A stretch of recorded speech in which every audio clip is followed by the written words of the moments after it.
Bismillahirrahmanirrahim. Assalamu alaikum. Welcome back to NM Decade of Physics. Chapter number 4 Work and Energy और topic जो है वो क्या है MCQs on gravitational field and gravitational force. MCQ number 1 है which of the following is conservative field? Electric field, magnetic field, resistive field या none of above. कौन सा ऑप्शन यहाँ पे करेक्ट है वो कमेंट सेक्शन में बता दे। आप लोगों के पास सिर्फ और सिर्फ 10 सेकंड है। Your time start now.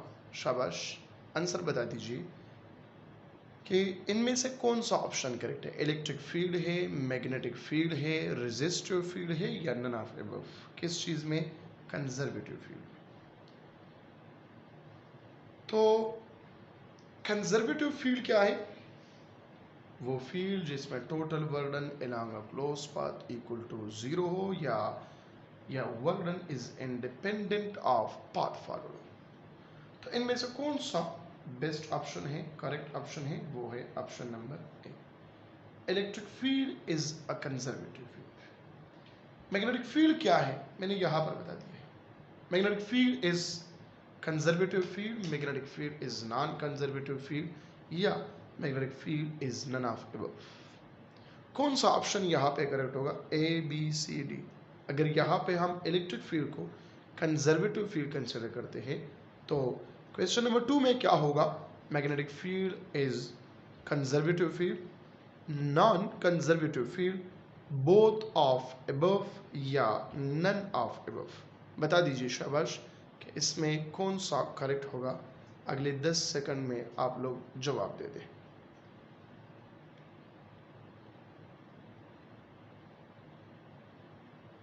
Last 3 second है।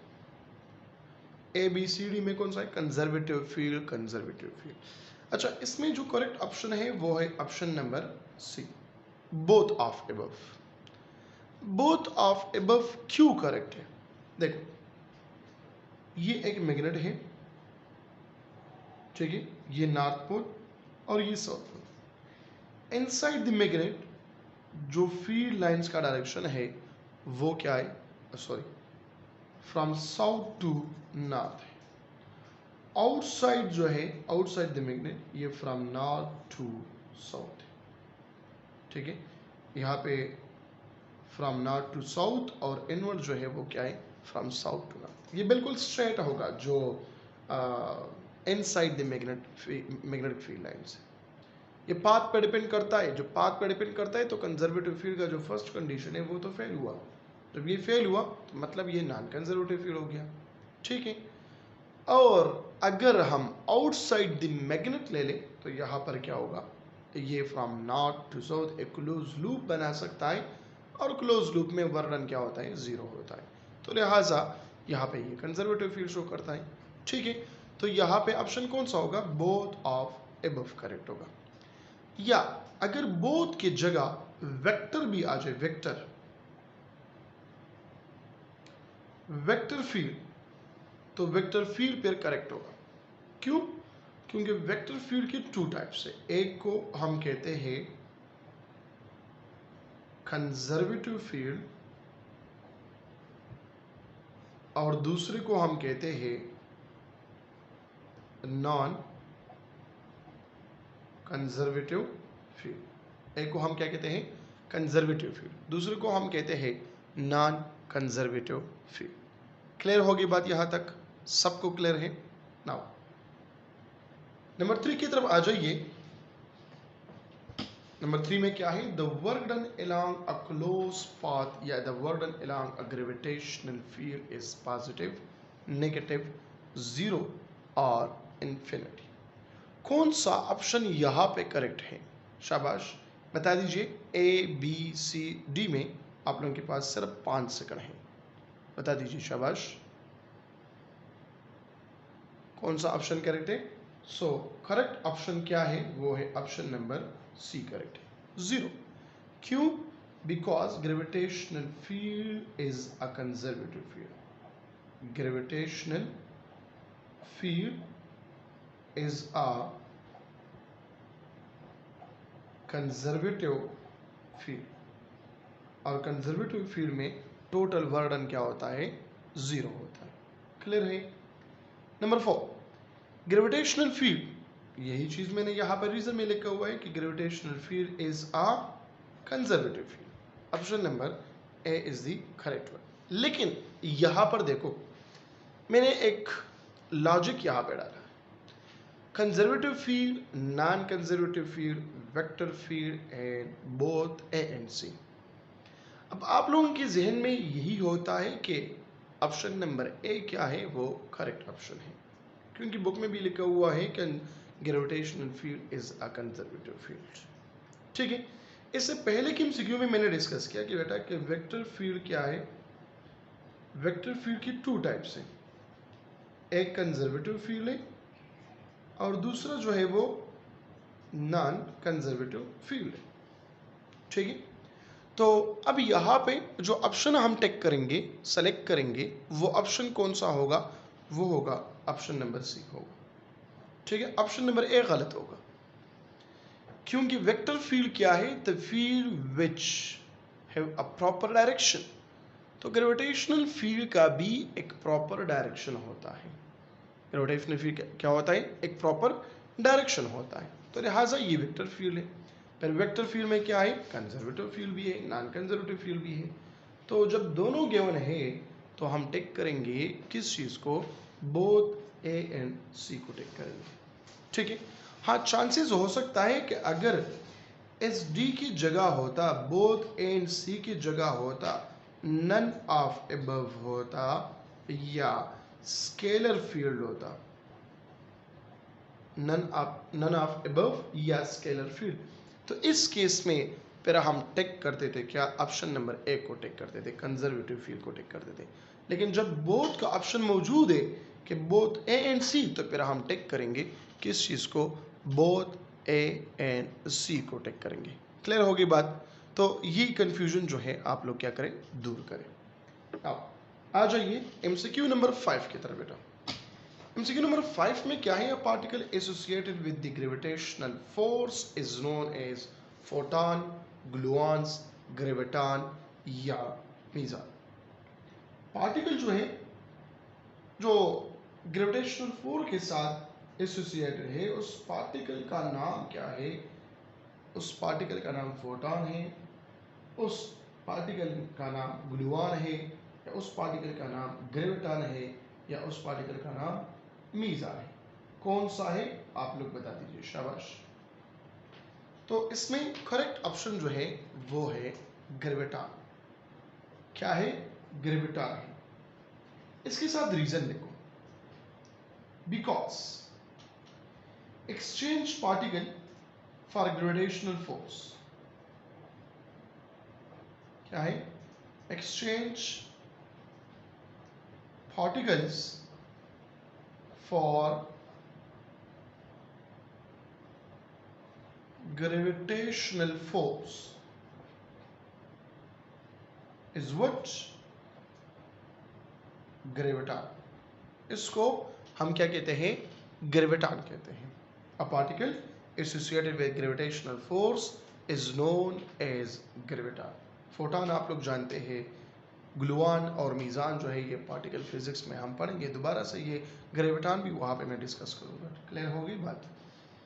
Number 6, matter is bind together by gravitational force, nuclear force, electrostatic force या electroweak force।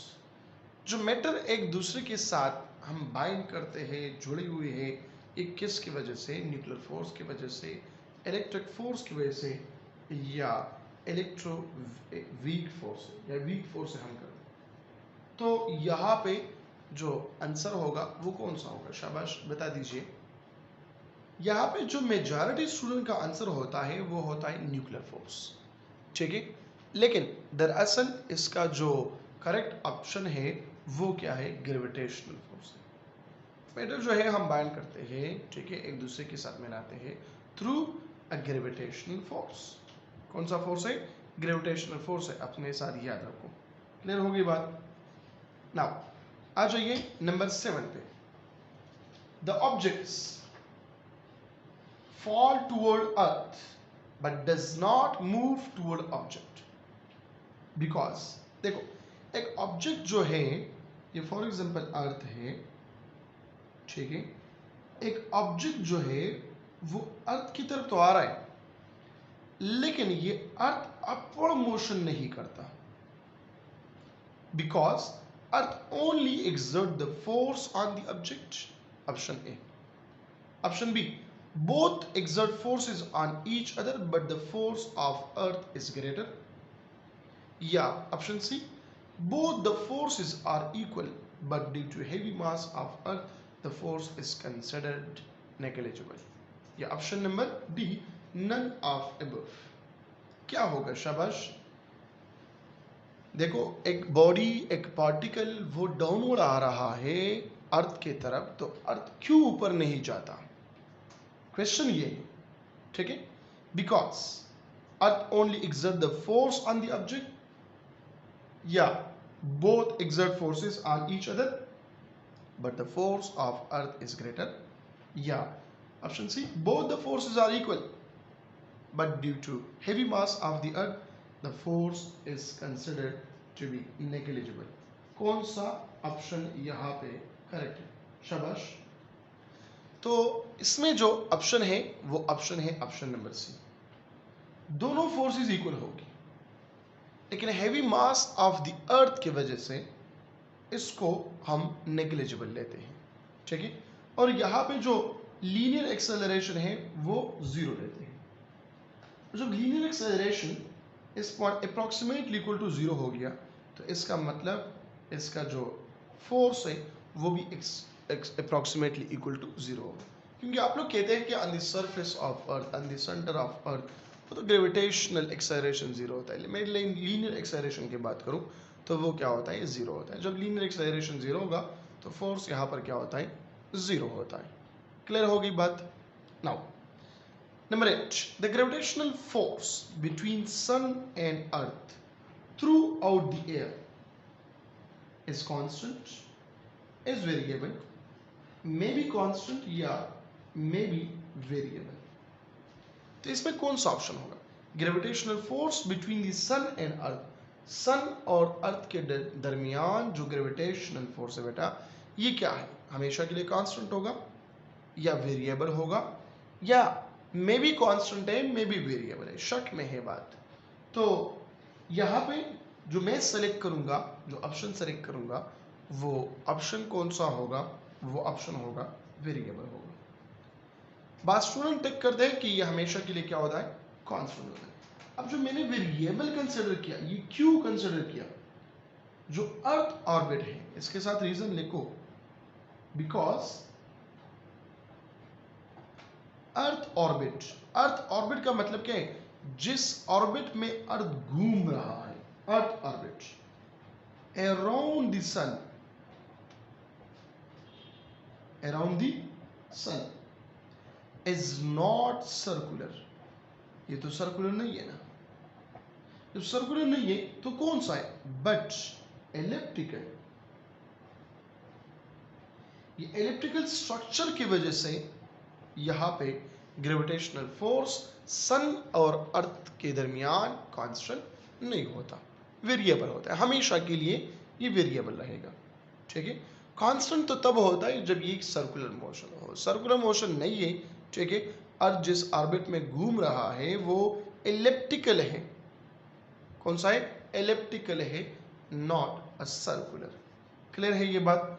नाउ आ जाइए नंबर 9 की तरफ। नंबर 9 क्या है? नंबर 9 है the gravitational force in vector form is what? आपने पढ़ा है F is equal to G m1 m2 divided by r square पढ़ा है, ठीक है। ये आर ई स्क्वायर पढ़ा है, जो भी है। अब यहाँ पे कौन सा ऑप्शन करेक्ट है? Option A Gm1 m2 divide by r square into r vector, Gm1 m2 divide by r cube into r vector, Gm1 m2 divide by r square या नन ऑफ अबव।